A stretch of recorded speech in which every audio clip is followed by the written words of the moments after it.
Zen is really good at wedging himself a gap, isn't he? He just will sort of put his elbows hard when you come from the back like that. But he's, he did a superb job yesterday in the wet. The tyre wear, he is looking extremely strong as Danish just cuts across the front of the nose. In and squeeze through. What a character, what a character, absolutely He got up to 5th place. I wonder if he can do the same thing today. Christian Daniel Jr., Zen Mitani and Kiatsiak Singapong there.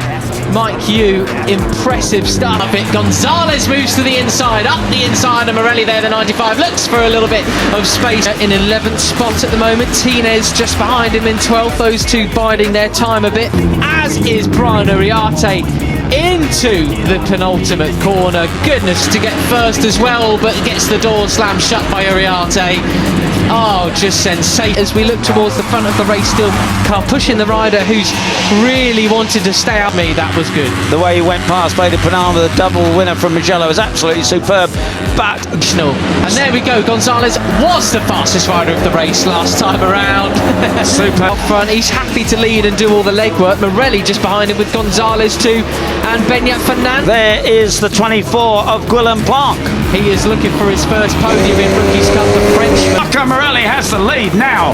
Marco Morelli takes the lead for the first time in this race. He's got his head down. There's doing a late braking in towards turn 1 as well. And as we've said so many times, absolutely on one here. What's his lap time going to be as they cross the line? Brahmadeep has got a second. And Danish rejoins the race, but he's obviously going to be out of the points. And Vader Patama just has to, the guys don't have to muck each other up. Now this is a place where you don't need the slipstream like you did at... Second advantage that time around. Plonk a 140.5. Goodness me. Sort of finish really to pick up a couple of points to go back in front of Hakim Danish in the battle for second at Mugello. You can get away. At the moment there's no real sign of it. It's a huge group. He could win this thing. That's right. I mean, he's setting the quick lap times even as he passes other guys in the cup. That is such a crying shame, isn't it? Goodness me. Well, we turn our attention all the way top 15 down to Ewan Van Kruyten are in the battle for the lead. It will have cost him as he went offline to pass Vader Patama, and he's now got to deal with Brian and back then, so it could well be Uriarte and Vader, your top two. But it is possible to break the advantage here and get clear. Let's see whether Uriarte, but he has to do that because there's only 4.5 laps remaining. Something happened to Danish that time, but who will win the final race of the year? Morelli leads from Gonzalez, who really wants... Karpushin can do it. It's Morelli in second place again. He's got Gonzalez, Uriarte, Fernandez around Peter, because he's been pushed all the way back to 10th spot now. So there we have it. It is all checked. That 4th position in the standings in his debut season in Rookies, and Mitani. Brahmadeep right on his tail. And Uriarte's got to be careful because he's got a track limits warning, one more infraction in the closing stages of this race. And he's got to keep it upright, Hakim. He just needs a few points. Wants another podium as well. There is Danish limping around again then. And it's something that he'll have to go through the long lap penalty lane. Same goes for Lucas Brown, 29 in 17th place. Here, he doesn't need to do anything silly at all. And you're looking back from Brian Uriarte at that Marco Morelli said yesterday. He said, when you're aware that the guys around you are battling for the cup, and you're at the moment. Yeah, and I saw Karpushin get precious close to the green at the bottom of the track on that. 24 of the 17-year-old Frenchman Guillaume Planck. Planck could be doing Danish a big favour here. Not in the running. He said some part of you wants to say, okay, I better, keep away from them. He may or may not have touched it. Marco Morelli in second place. Here and keeping Uriarte at bay. But if it carries on like this as well, they've got to be careful of Vader Patama. He said, but I don't think like that. He said, you've just got to race and not make any mistakes. And that's what he did to leads the pack, back in contact with Karpushin. They go down the hill, they've overtaken him, come out of the slip. He could still pick up a couple of spots, but how much have they used their tyres? Early yesterday, maybe he's a little bit even more care to the wind today because he's outstripped. There's his lead gun. It's Brian Uriarte who takes the lead again. David Gonzalez in second place. One rider who is just in the zone. You got to hand it to him. Brahmadeep out front, and he's ahead of the number 11 of David Gonzalez. Pure respect. You're looking back from Uriarte at the number 11 of Gonzalez. Front with a second's gap gap still, Peter.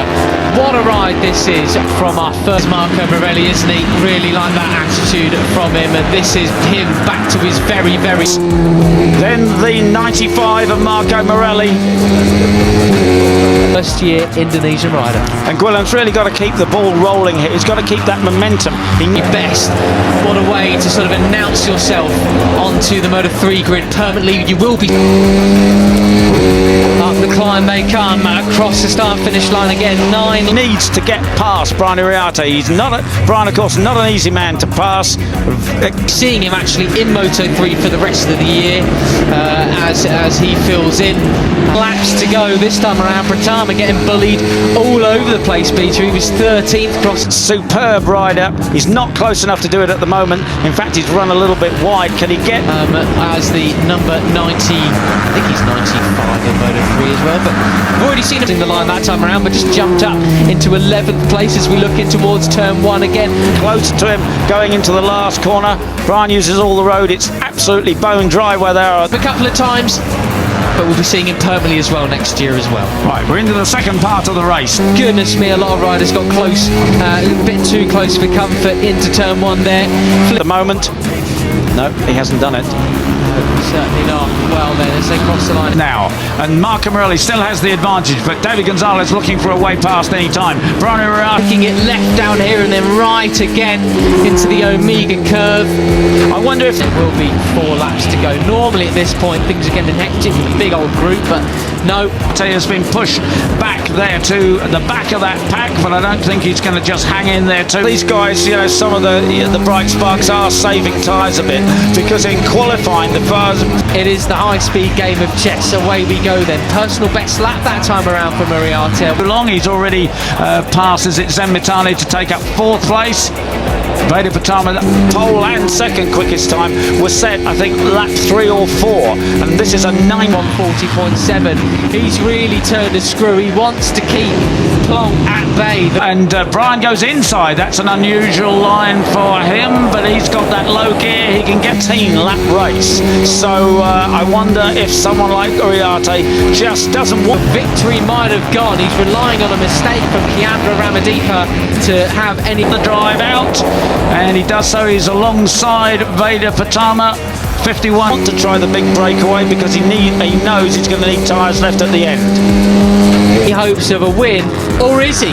Has he kept something in his pocket? Oh, no, maybe. And 54 side by side down the back straight ahead of the 34 of Zenmitani. Through down the bottom of the hill they come, and the big climb up starts.